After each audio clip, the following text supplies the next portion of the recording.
All right, all right. We are officially live. This is Mike Wall. Welcome back to another episode of the Agent Revolution podcast presented by Mike Wall Live, the place where we deconstruct the biggest challenges facing today's real estate agents so that they can build a sustainable, profitable, and most of all, fulfilling real estate business. I've got another awesome guest today, mega agent Henry Eisenstein, or Eisenstein, however you want to pronounce it. And we're talking about building a real estate business through networking and lead generation partnerships. Hey, don't forget, you can get more great real estate business training over at www.mikewalllive.com. Henry, you ready to roll, brother? I'm always ready to roll. All right, and before we get started, let me get some clarity. Is it Eisenstein or Eisenstein? Stein, you got it right. All right, brother. Good. Now that that's out of the way, certainly excited to have you on, man. We're talking about two topics that are near and dear to my heart. One that I was not so good at really early on, which is the network portion of it. And then the lead generation partnerships on the back end of that. But before we do that, let's let the audience get to know you a little bit. So talk a little bit about who you are, where you're at, how you got into real estate.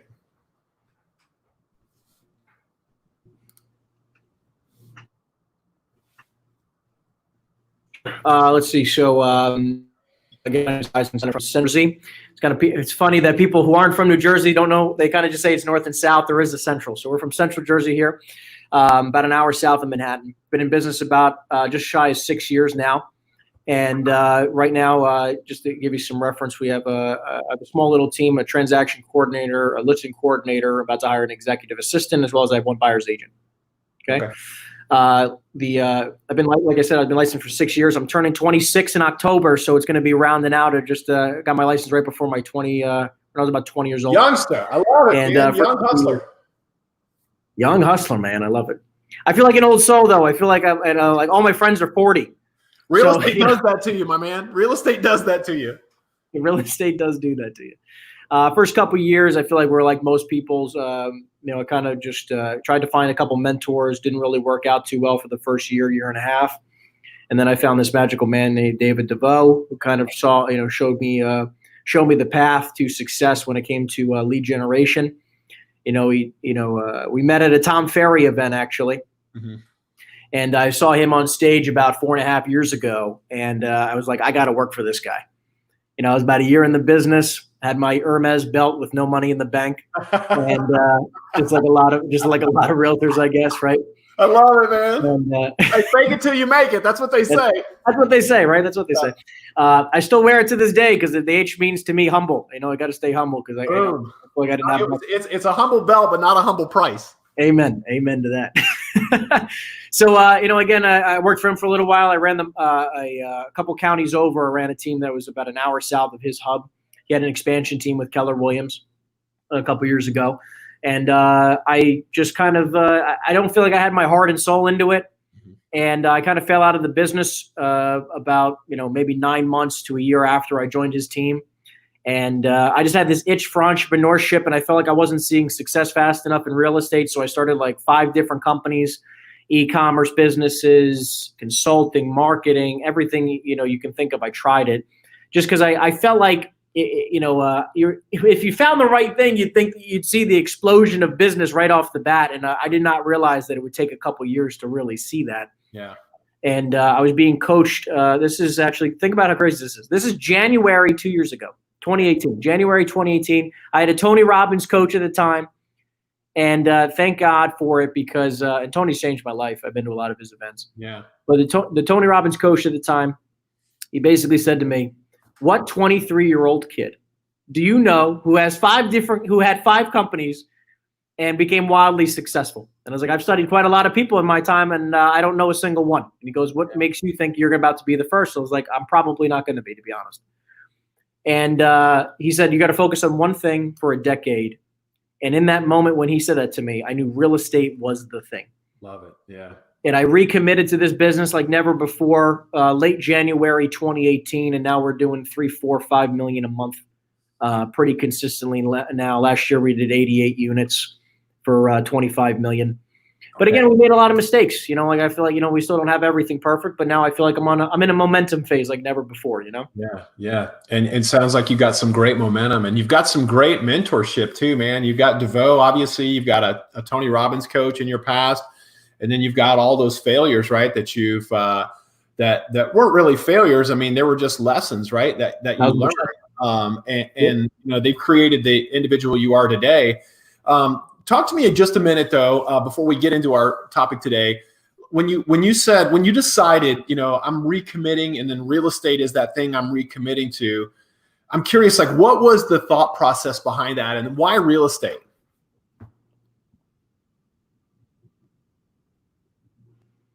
So I'll start with the why real estate. My family's owned commercial real estate since forever. It skipped a generation. It was my grandparents who were really into it. And I saw them living a lifestyle that I could only dream of having when I was young. And, my parents were they're not really in the real estate space. They're not at all.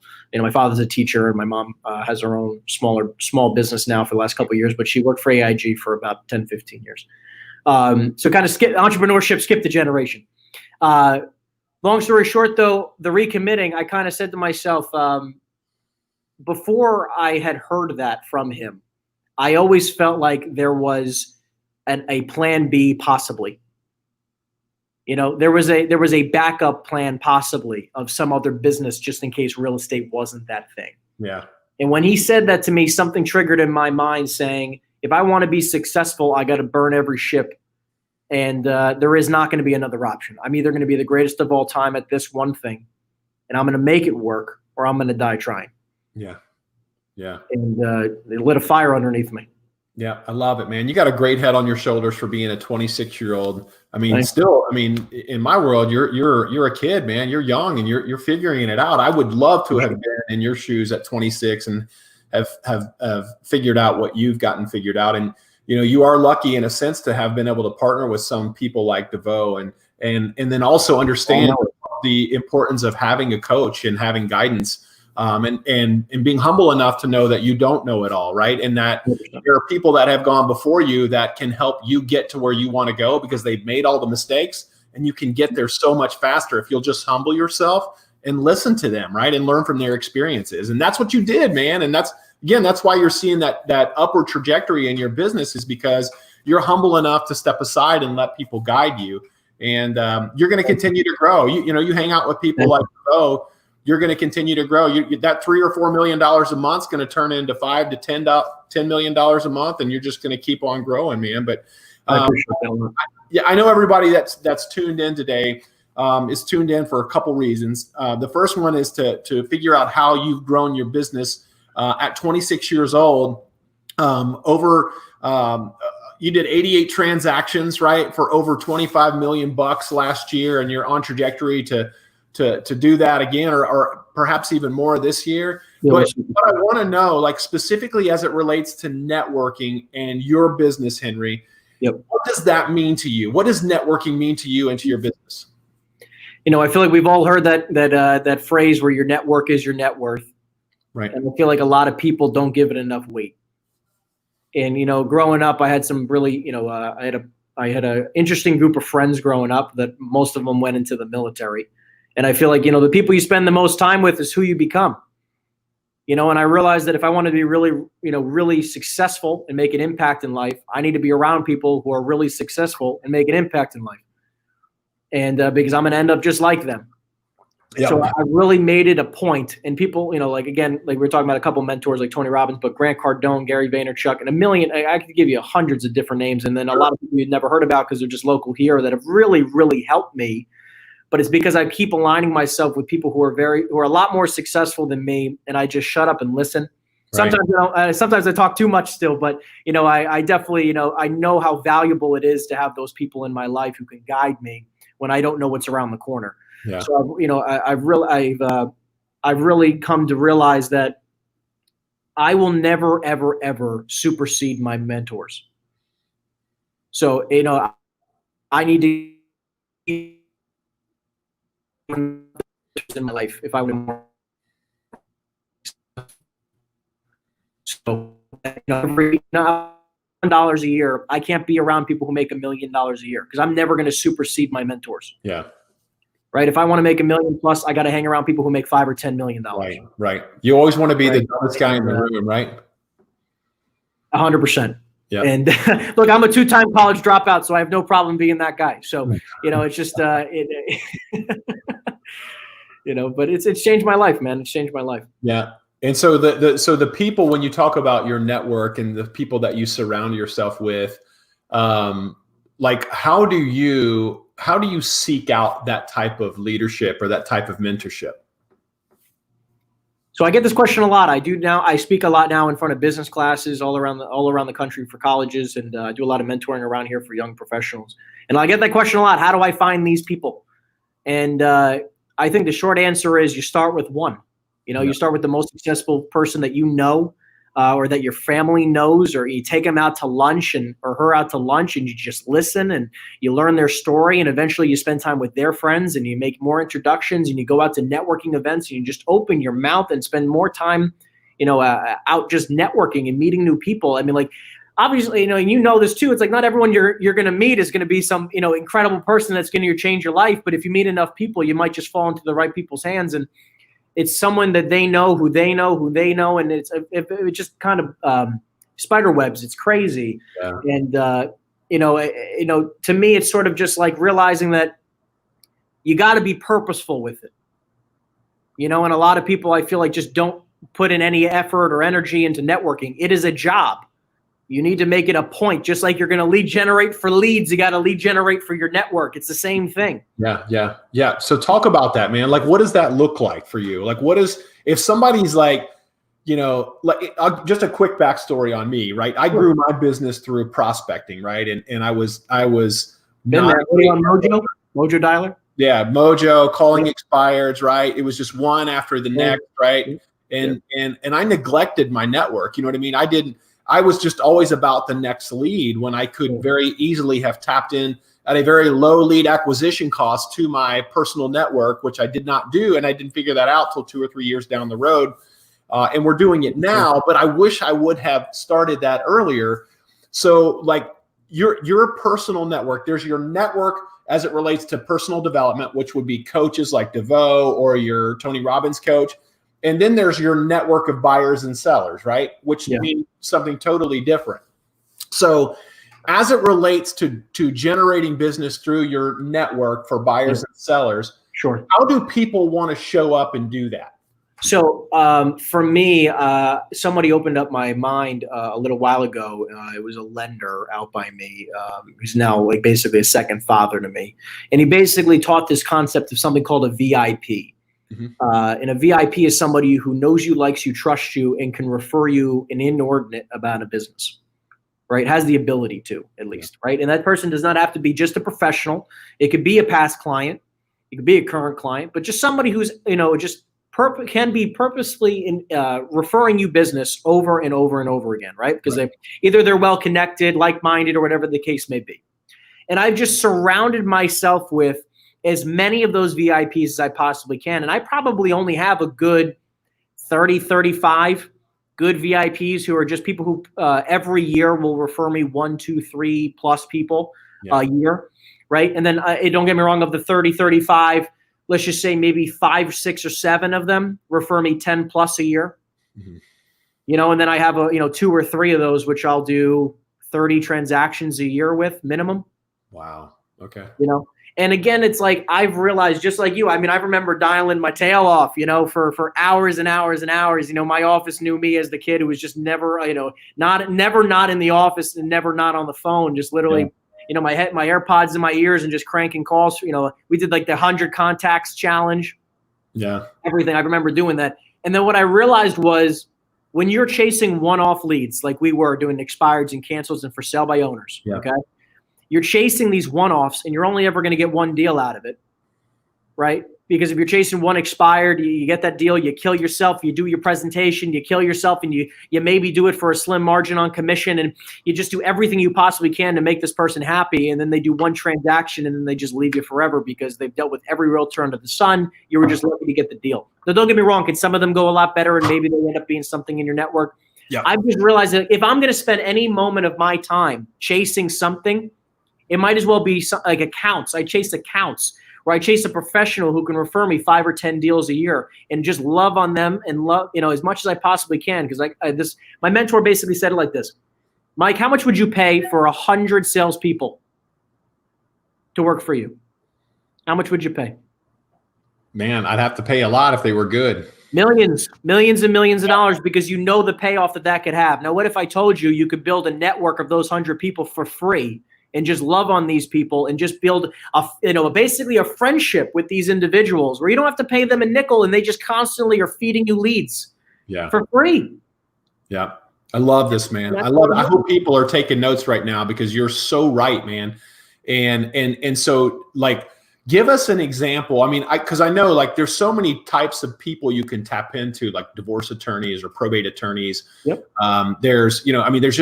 There's so many different types of corresponding. Look, it could be anything. Absolutely anything. Like from those investor clients where they're going to buy every deal that you bring them.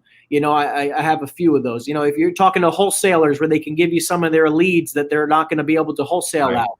You can talk to, I have a phenomenal lender. Like I said, he's like family to me, and we do quite a lot of business together, and it's just, you look at some opportunities. I have some attorneys that refer me 5, 6, 7, 8 deals a year. I have some, insurance guys who refer me the same amount. I have, my barber has referred me, 6, 7, 8, 9, 10 deals.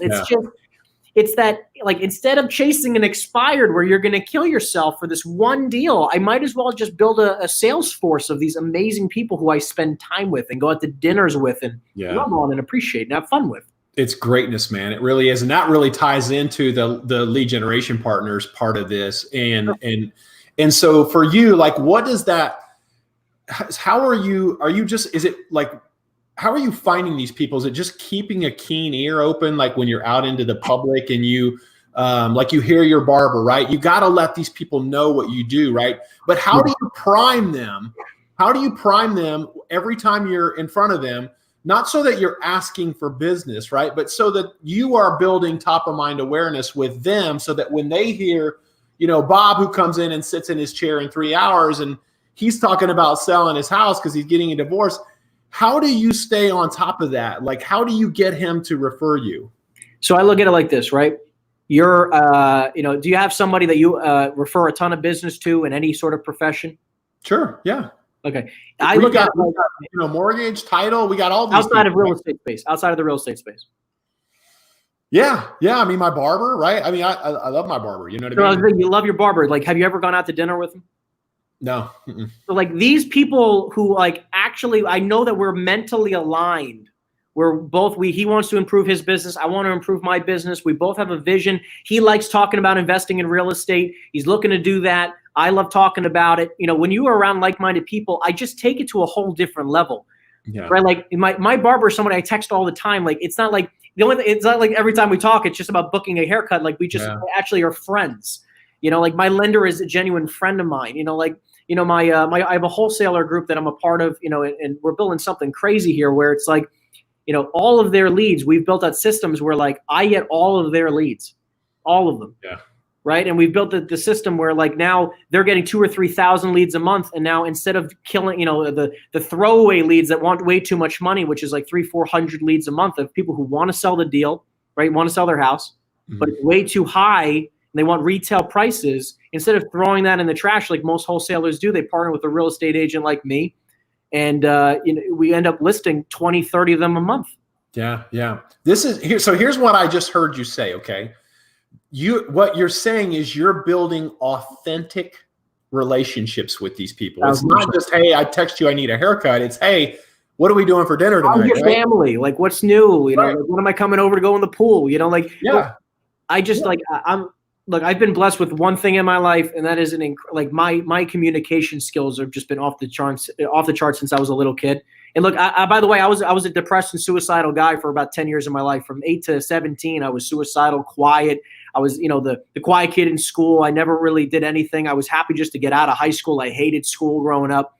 For somebody like me, I mean, I was innately this person the whole time.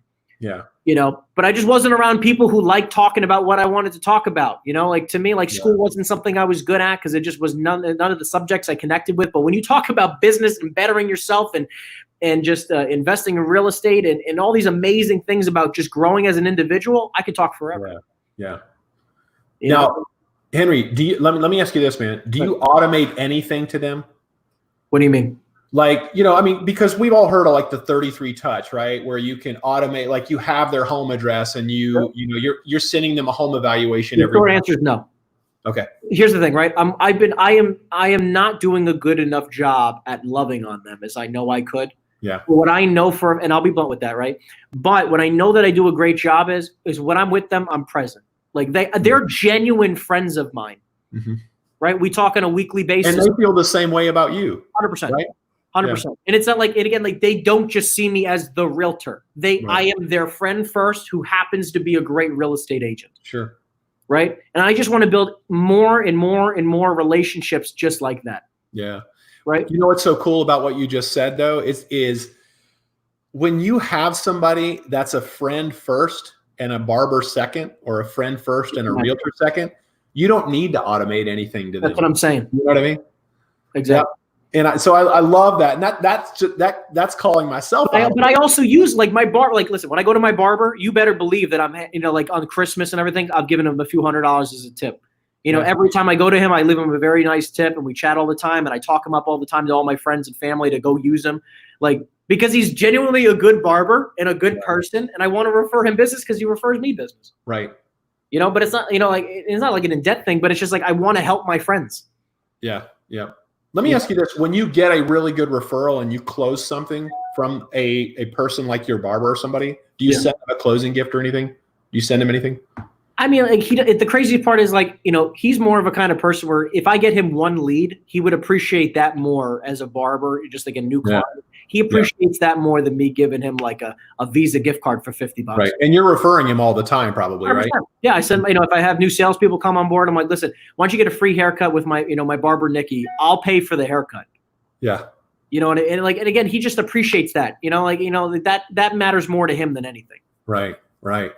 Dude, I love it, man. Cause the one thing I love about doing this show, man, is like, I learn a lot too. You know what I mean? And most people don't think that. I mean, really the purpose, the intention of the show is to add value out into the realtor community for those who are interested in learning. But I end up as a byproduct of that learning so much myself. And, sitting here talking to you, I was getting pumped up for this episode because this is one of the areas of my business I'm really trying to improve and get better at. And I just had a paradigm shift, you know what I mean? Because I'm thinking automate, right? And the reality of it is you can automate some of it, right? You can automate some of it, but I'm still in my mind, I'm finding ways to get away from that authenticity, right? Because what happens when you automate stuff, right?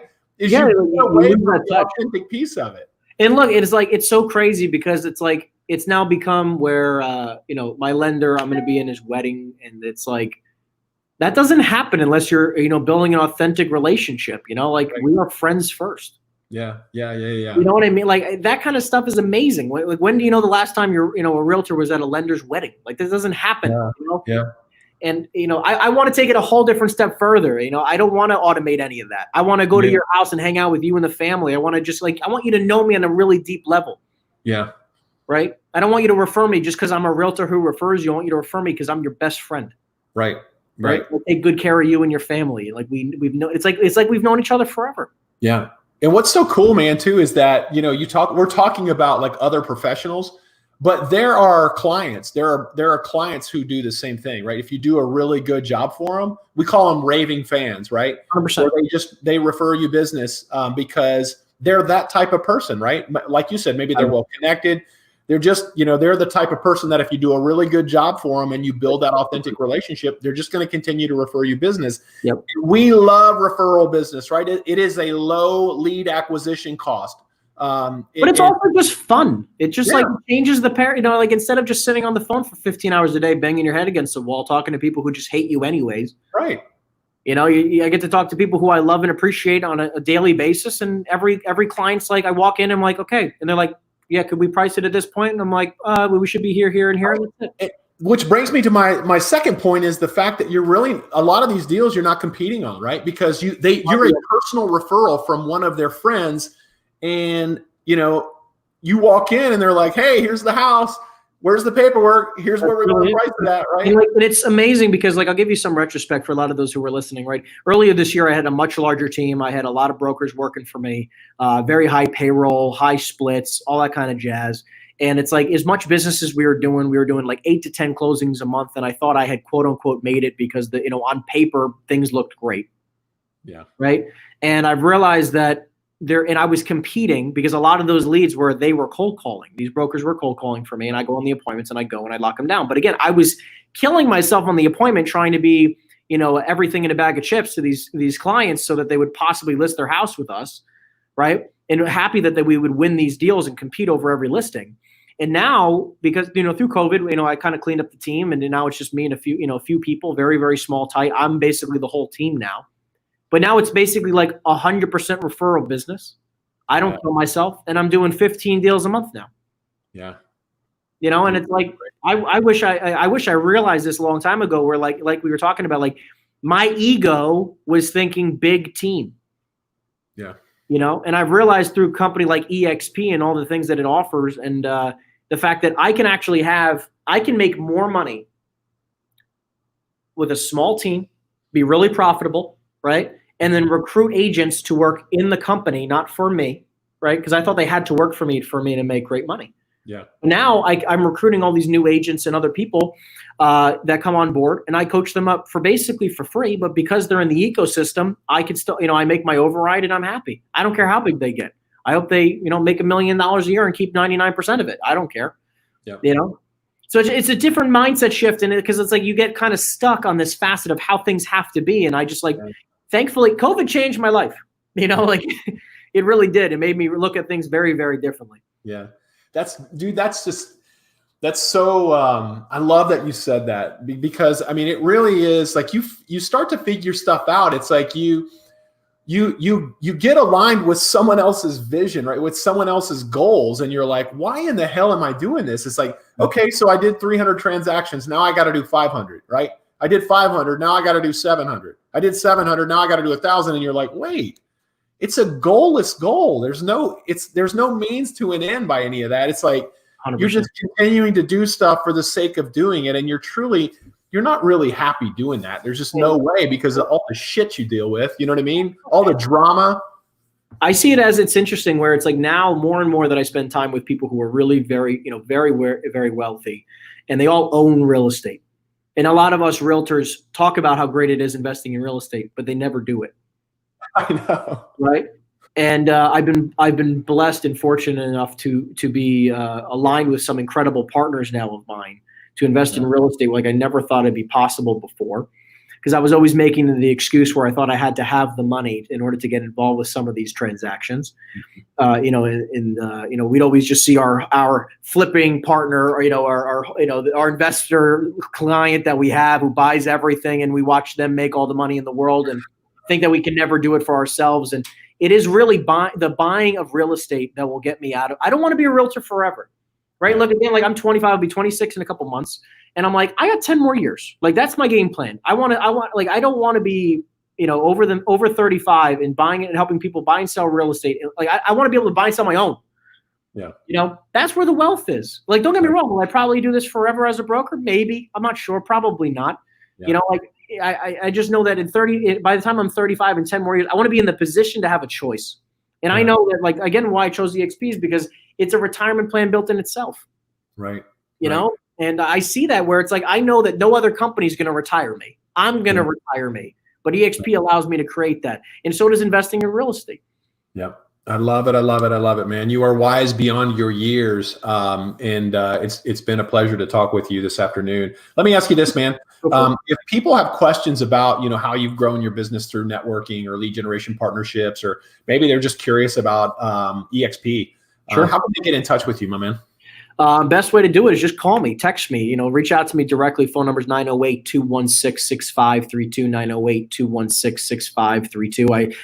I might not answer on the first one, but I promise I will always get back to you.